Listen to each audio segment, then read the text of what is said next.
Salut, je m'appelle Vanessa Pilon et je vous souhaite la bienvenue à l'École de la vie. Un endroit, mais pas vraiment un endroit, là, c'est plus comme une émission, un balado, où l'on apprend enfin des choses qui nous sont réellement utiles pour mieux naviguer cette affaire à la fois le fun et bizarre qu'est l'expérience humaine.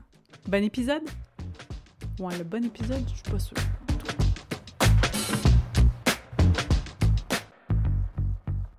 OK, ça part. Merci d'être là. Merci d'oser essayer un nouveau balado, d'avoir assez de curiosité pour venir me rendre visite. C'est mon premier épisode de l'École de la vie, puis j'ai envie de vous dire que ça fait, mettons, un gros 3 ans que je pense me lancer dans cet univers-là du podcast, mais j'entendais tout le temps comme... Tu sais, à gauche, à droite, des gens très cool dire qu'il y a ben trop de balados au Québec, que n'importe qui, c'est comme l'équivalent des profs à l'école au Québec de ces temps-ci. Genre, n'importe qui peut se partir un balado, puis c'est vrai, n'importe qui peut se partir un balado. Puis je trouve que c'est merveilleux, en fait. En tout cas, ce qui m'arrêtait, c'était d'entendre qu'il y avait trop de balados, puis je me suis dit « Hey, m'a pas en partir un autre, il y en a assez. » Puis là, j'ai réalisé, mettons, en me promenant dans les allées d'épicerie que, ben moi, je trouvais qu'il y avait ben trop de bières de microbrasserie, mais ça a l'air qu'il y a du monde qui aime ça, les bières de microbrasserie, puis ils sont bien heureux qu'il y a des frigos pleins dans les allées d'épicerie. Fait que, good for them. Faisons plus de bières de microbrasserie pour ce monde-là, mais tu sais, faisons plus de balados pour du monde qui aime ça, écouter des balados, parce que moi, j'en écoute beaucoup. Je suis une grande fan de podcasts, puis j'en écoute surtout en anglais parce que j'arrive pas honnêtement et j'enlève rien à tous les artisans du balado au Québec, mais on dirait que je trouvais pas ma niche, tu sais, ma gang que chaque semaine, j'allais être excitée de voir qu'est-ce qui allait apparaître. Fait que voilà, fait que je me suis dit, hey, il y a peut-être une petite place pour le mien. Fait que voilà, je fais ma place. En fait, je réclame mon espace dans l'espace des balados au Québec et j'ai décidé d'appeler ça l'École de la vie parce que ça s'inscrit dans un plus grand projet. Là, je vais vous le dévoiler dans les prochaines semaines. Là, le podcast, pour moi, c'est vraiment juste une petite bout d'une grande entité que j'ai très, très hâte de vous présenter. Mais d'ici là, j'ouvre l'espace de l'École de la vie. Pour moi, l'École de la vie, ça me faisait rire parce que je repensais à quand Facebook a commencé puis qu'on était bien excités là, d'aller stalker le monde de notre secondaire, nos petits crushs du primaire. Puis là, je repensais à mon expérience puis de réaliser que souvent, les gars que je trouvais absolument désirables en 6e année, mettons, ben quand je les regardais adultes, là, dans leur bio Facebook, pardon, c'était genre écrit je suis allée à l'école de la vie. Fait que voilà. Fait que l'école de la vie, ça a cette connotation un peu péjorative qui me fait rire. Il me fait rire de me la réapproprier et de faire non, l'école de la vie, c'est un espace pour continuer d'apprendre, pour être curieuse, pour en fait m'outiller puis trouver les choses dont j'ai réellement besoin pour les outils dont j'ai réellement besoin pour mieux naviguer cette espèce d'affaire-là bizarre qui est l'expérience humaine. Je le dis dans l'intro du balado, mais pour moi, c'est vraiment ça, c'est continuer d'apprendre, aller chercher du savoir chez des gens qui dédient leur vie à un petit bout de quelque chose parce que moi, c'est vraiment pas dans ma personnalité. Je suis de nature un petit peu plus éparpillée. Je m'intéresse à quelque chose pendant 20 minutes puis je trouve que c'est la chose la plus intéressante du monde. Je vais comme vouloir aller au fond de tout ça puis finalement, je m'étonne après 2 semaines.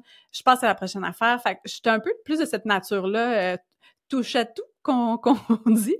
Donc d'aller vers des gens qui vraiment s'y connaissent en un sujet, en une question, ben je veux leur parler, je veux leur donner une voix, puis je veux un petit peu profiter de leur présence pour moi aller répondre à mes propres questions. Fait je veux que l'école de la vie ce soit un espace de partage. En fait, c'est un espace de partage, moi, de ma propre expérience, du savoir et de l'expertise des gens qui seront invités sur le balado et aussi de ce qui a été écrit sur le sujet, où est-ce qu'on en est avec la recherche. Donc, tout ça dans le but c'est ça, d'être mieux outillé pour être des humains nice, tout simplement. J'ai pas des grandes ambitions, là. Moi, juste être un humain plus nice et être en mesure de mieux affronter la météo de la vie, C'est ça, juste de continuer à apprendre, je trouve que c'est vraiment ça qui est le plus important. Puis je suis super contente d'avoir cet espace-là de balado parce que le monde qui vont se ramasser ici, là, vous qui m'écoutez, c'est bien sur une base volontaire, là, tu sais, ça a pas été mis dans votre face, c'est pas de façon un peu imposée comme la télé généraliste l'est, tu sais, j'arrive justement d'un milieu qui est un petit peu plus imposé dans les chaumières, puis il y avait du monde des fois qui était juste fâché que j'arrive dans leur maison.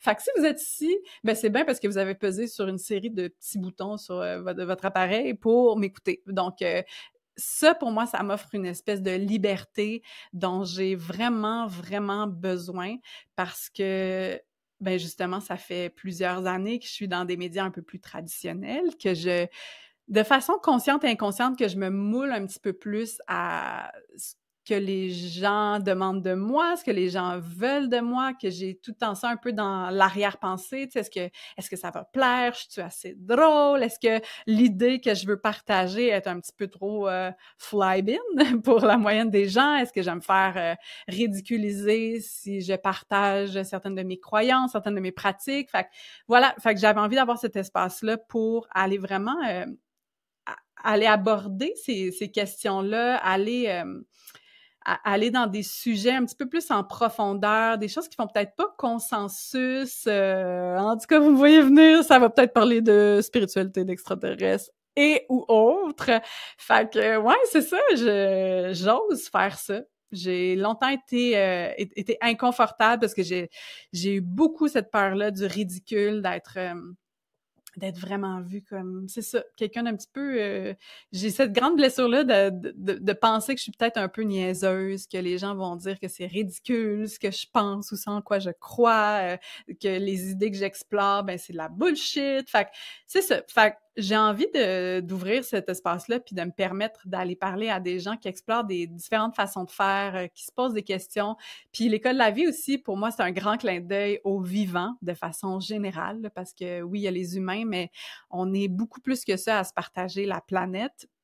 Je pense à nos amis les animaux, je pense aux plantes, je pense aux règnes fongiques, aux champignons, je pense aux micro-organismes. On dirait que moi, dans les dernières années, c'est vraiment cet univers-là aussi qui s'est ouvert pour moi. Je suis déménagée à la campagne, j'ai ralenti, il y a eu une pandémie mondiale qui a fait qu'on a tout mis un peu sur les breaks. Puis moi, pendant ce temps-là, on dirait que j'ai juste approfondi ma relation à... J'ose même pas dire nature parce qu'on fait partie de la nature, mais ma relation au vivant de façon un peu plus large. Puis je niaise souvent en disant que la nature, c'est devenu ma coach de vie. Fait que j'observe beaucoup de choses dans la nature, puis j'ai envie que ce soit aussi présent dans le balado. Je trouve que c'est pas beaucoup abordé, puis Boucard Diouf le fait super bien, mais je suis pas Boucard Diouf. J'ai d'autres lentilles par rapport à ça, puis j'ai envie d'ouvrir cette perspective-là pour certaines personnes parce que longtemps, pour moi, c'était vraiment quelque chose de juste purement décoratif, un peu accessoire, comme, ouais, c'est nécessaire, c'est le poumon de la terre, les forêts, puis c'est bien le fun d'aller marcher au Mont-Saint-Hilaire la fin de semaine, mais sans plus. Puis maintenant, je connecte plus profondément avec la nature, puis les fleurs, je les trouve vraiment badass. J'ai cet amour-là pour la nature que j'ai envie de vous partager, puis ça va, je pense, être un peu présente dans chacun des épisodes parce que c'est ma réalité maintenant, parce que je suis dans le bois, je suis dans la nature chaque jour de ma vie ou presque. Fait que ça va être vraiment, vraiment là. Puis là, pour le premier épisode de l'École de la vie, ça sera pas un épisode comme les autres. Je me suis dit, mais ma première invitée, ça pourrait bien être moi. Fait que je vais m'auto-interviewer, mais là, je ferai pas ça cheesy. Je me pose des questions et j'y réponds. Là, je veux juste vous partager où j'en suis, mes réflexions, ce qui a mené un peu à la naissance de l'École de la vie et à mon plus gros projet qui s'en vient. En fait, je vais le dire tout de suite, ça s'appelle Pissenlit, puis j'ai vraiment hâte de vous en parler, voir ce que ça représente. Déjà, je pense que le mot Pissenlit, l'image, ça évoque beaucoup de choses pour plein de gens. Fait que Pissenlit, ça s'en vient dans le monde. Je suis comme à mon 3e trimestre là, de Pissenlit. Je suis sur le bord d'accoucher, mais j'ai vraiment hâte de vous le présenter. Mais bref, vous dire un petit peu où est-ce que j'en suis maintenant après des années à à prendre un peu mes distances face à l'univers des médias. J'ai quand même enregistré des émissions, je me suis présentée sur beaucoup de plateaux de télé quand même, mais vraiment à une fréquence moindre. J'ai pris vraiment mes distances, j'ai pris le temps de descendre en moi, je dirais, là, tu sais, d'aller vraiment comprendre pourquoi ce premier succès dans ma vie, là, puis je mets des guillemets sur succès parce que comparativement à bien d'autres gens, c'est très petit, là, celui que j'ai vécu. Mais tu sais, pour moi, dans ma vie, là, Vanessa, 27 ans, là, me ramasser à une chaîne généraliste dans une émission du matin super regardée, plein d'émissions que j'ai animées par la suite, ben pour moi, ça, c'était quand même un grand succès. Puis l'affaire qui m'a un petit peu fuckée là-dedans, c'est que je me rendais compte que ça me rendait vraiment pas heureuse. Puis ça générait en moi un grand sentiment de culpabilité parce que je me disais, hey, il y a plein de monde autour qui arrête pas de te répéter constamment à quel point c'est fou ce que tu es en train de vivre, que c'est donc ben le fun, t'es chanceuse, hey, tu le mérites, watata. Watata, je dois dire, c'est peut-être un peu moins utilisé là, comme onomatopée. C'est un peu moins la mode, watatata. Mais bref, des gens qui étaient impressionnés par ce que je vivais, puis qui m'enviaient un peu d'une certaine façon, puis ça m'offrait souvent ce reflet-là dans les yeux des autres. Et c'est peut-être aussi la raison pour laquelle je faisais ça, tu sais, d'avoir une certaine forme d'admiration, de recevoir de la validation très extérieure à moi. Puis bref, je vivais tout ça en étant comme en dedans pas vraiment épanouie, pas vraiment remplie par tout ça, tu sais, parce que on dirait qu'on se dit quand, tu sais, quand on n'a pas encore de succès ou quand financièrement on n'est pas à la place où on a envie d'être, ou on est un peu dans le manque, ben on se dit, hey, quand je vais arriver là, mettons, là, la place que je convoite et que mes problèmes seront réglés, tout ira bien. Fait qu'on tombe dans cette espèce de quête-là du succès, des accomplissements, de l'argent, un peu en mode compétitif aussi parce qu'il y a cette croyance, on dirait qu'il n'y en a pas assez pour tout le monde. Fait que quand quelqu'un a un succès ou vit quelque chose de merveilleux, tu sais, sur Instagram ou dans leur carrière, ben on se dit fuck, ça me vole ma place. C'est comme si les succès des autres viennent un peu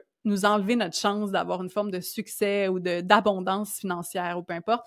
Puis je vivais dans ce mindset-là, dans cette façon de voir le monde, puis je cultivais mes efforts puis ma carrière pour me servir moi-même, tu sais, pour m'assurer une sécurité, pour m'assurer une place, vraiment, c'est ça, pour vraiment me tailler un espace, puis d'être comme, OK, je me suis mis un petit peu au-dessus de la majorité des gens, je suis connue, ça vient avec des privilèges, je fais de l'argent, c'est comme si je voulais un peu sauver ma peau, tu sais, comme si on était un peu les uns contre les autres, puis je pense qu'on est beaucoup à bâtir notre carrière sur cette façon de voir les choses-là. Puis, une fois que je suis arrivée à un certain sommet, tu sais, où je me disais « Wow, OK, c'est cool, là, ce que j'ai accompli à date, ça va, ma vie », ben je me suis rendu compte que c'était pas aussi satisfaisant que ce que je pensais que ça allait être.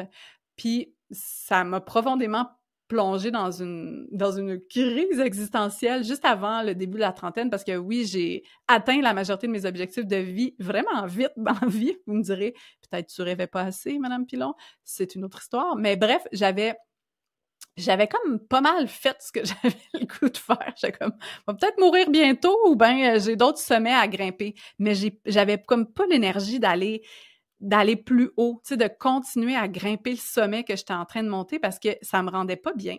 J'étais comme, on va pas continuer de même pendant des décennies encore. Fait que ce que j'ai fait à la place, parce que c'est ça que la société souvent nous enseigne, nous dit ben là c'est beau ton sommet, bravo, bravo, on te célèbre, une couple de petits selfies sur le sommet, mais là il y en a un prochain, vas-tu le monter? Quand est-ce que tu le montes? Puis un petit peu plus, ça va te rendre un petit peu plus heureux. Fait qu'on est dans cette espèce de quête infinie-là.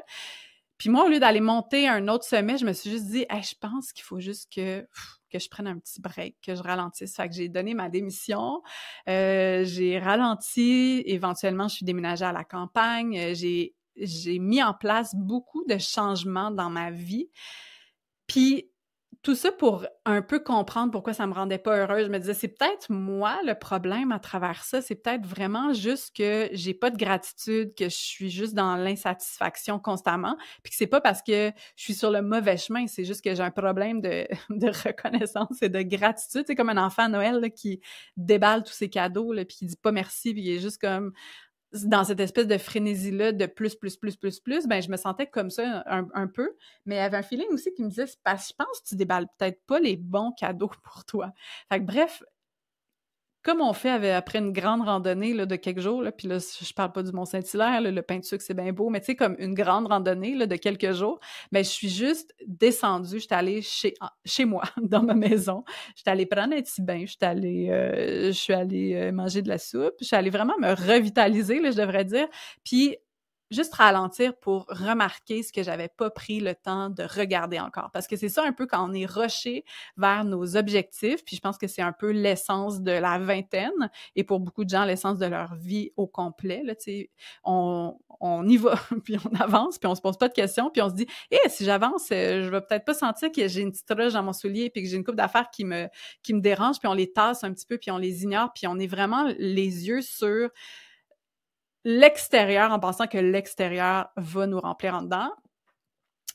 Breaking news, ce n'est pas le cas. Fait que je pense qu'il y a un moment où on se rend compte de tout ça, il y a cette espèce d'obligation. Des fois, c'est une maladie, c'est comme hey, on perd notre job, peu importe, il y a quelque chose un peu, un petit cataclysme dans nos vies qui nous force à prendre une pause puis à regarder en dedans pour vrai. Puis moi, j'ai un peu devancé cette crise-là, je dirais. Je m'en suis rendu compte moi-même. J'étais un peu sur le bord de l'épuisement, puis je me suis comme volontairement arrêtée. Puis la phrase qui m'est montée à ce moment-là, c'est une phrase du célèbre Jim Carrey, qui a été très connu, tu sais, pour avoir expliqué qu'il avait vraiment manifesté dans sa vie un chèque de 10 millions qui s'était fait, puis tu sais, tous ses rôles, puis tout ça. Fait il se passe de quoi? Il a craqué un petit code quelque part, le Jim Carrey. Mais bref, il a dit une phrase qui m'a souvent... Elle m'est tout le temps restée en tête, mais ça a pris du temps avant que vraiment elle se dépose puis que je comprenne ce qu'il voulait dire, mais il a dit je souhaite à tout le monde de connaître tout le succès, la gloire, avoir tout l'argent, réaliser leurs rêves pour réaliser que c'est pas ça l'objectif. Puis là, mettons, respire un petit peu, tu te fais ah ouais, c'est ça, c'est pas l'objectif. C'est génial, là, toutes ces affaires-là, dans le monde matériel 3D dans lequel on vit, dans notre société, l'argent, c'est un facilitant, c'est un outil incroyable. Le succès aussi, ce sont des outils merveilleux qui peuvent vraiment amener énormément de privilèges, mais c'est pas une finalité en soi, c'est pas une solution. Puis non seulement ça, mais aussi ça va je sens puis là c'est peut-être juste moi, mais que l'argent puis le succès puis tout ça, ça vient amplifier quelque chose qui est déjà là. Tu sais, c'est comme, je les vois vraiment comme des amplificateurs à ce qui est présent. Donc, plus tu connais du succès, plus t'es dans la grande lumière, ben plus, tu sais, c'est comme une montagne, là, plus gros elle est la montagne, puis le soleil frappe là-dessus, ben plus gros va être l'ombre qui va être projetée. Fait que tu sais, les choses qu'on n'a pas réglées, notre ombre à l'intérieur, tout ce qui est un peu plus sombre, ben si on l'a pas réglé puis qu'on accède à de l'argent beaucoup, à de l'abondance, à du succès d'entreprise ou peu importe, à de la popularité médiatique, ben ça va générer une ombre qui est plus grande. Puis moi, ce qui était en moi, c'était vraiment la faible estime de moi, l'espèce de croyance que, pas de croyance, de cette soif-là d'être reconnue par les autres parce que j'arrivais pas à me reconnaître moi-même. Puis c'est encore quelque chose sur quoi je travaille chaque jour de ma vie. Ben, je prends peut-être des petites journées de congé, là, mais tu sais, c'est vraiment un thème récurrent dans ma vie. Puis je me rends compte que l'amour, même si je vais avoir des dizaines et des dizaines de commentaires par jour positifs via les médias sociaux, sentir que j'ai une certaine forme de popularité, mais si moi, je m'offre pas cet amour-là, c'est pas ces commentaires-là qui vont venir me nourrir, tu sais, c'est pas, je suis pas branchée sur la bonne source, là. Faudrait que je sois capable de me produire ça moi-même, en moi.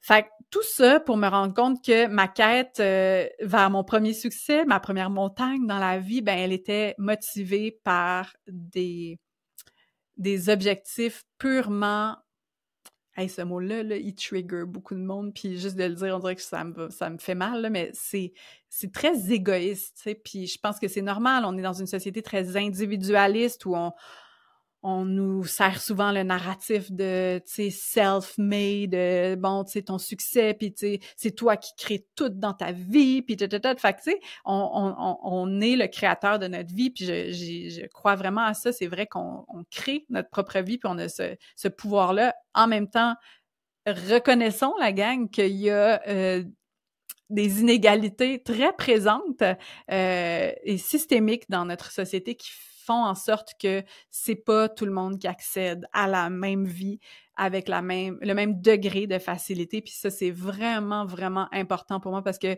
je trouve que c'est un discours qui est bien absent de l'espace du développement personnel, là, tu sais. Fait que je veux juste le dire parce que pour moi, c'est essentiel de reconnaître ça. Je viens pas d'un milieu extrêmement fortuné, mais quand même, famille de classe moyenne, accès aux opportunités. Je reconnais tout mon privilège de femme blanche, cisgenre, hétéro, qui correspond relativement aux critères de beauté admis, admis, on dirait, par des décennies de patriarcat, mais ça, c'est une autre histoire. Mais bref, je reconnais que, oui, on crée notre vie, mais tu sais, mettons, je suis partie avec une coupe de mètres d'avance dans cette course de succès individuel. Bref, j'ai créé cette vie-là. Je me rends compte que j'ai du succès, que je le fais pour me servir moi. Et je me rends compte que c'est pas assez, que c'est pas ça l'objectif non plus de, excusez, mais se sauver le cul, puis comme de bien s'en sortir, puis de juste cultiver son propre bonheur parce que c'est bien le fun, là, être assis sur sa petite montagne dorée. Puis, tu sais, moi, maintenant, j'ai cet immense privilège d'habiter à la campagne qui est, oui, le résultat de mes choix de vie. Puis, ça vient avec des sacrifices, ça vient avec des choses auxquelles je dois renoncer. Mais, c'est un privilège, là. C'est comme le silence ici. Je suis bien, je suis confortable, je paie mes factures. Tu sais, je suis immensément privilégiée. J'ai construit cette vie-là. Puis, je remercie la vie chaque jour maintenant, parce que oui, j'ai appris à cultiver la gratitude. Mais bref, moi, je suis heureuse, mais j'ouvre mon téléphone, je croise des gens sur la rue. Il y a quelque chose collectivement en ce moment qui est pas heureux. Comment dire? On le voit, notre société, sur le point de vue environnemental, s'en va dans un mur, là, mais genre vraiment vite.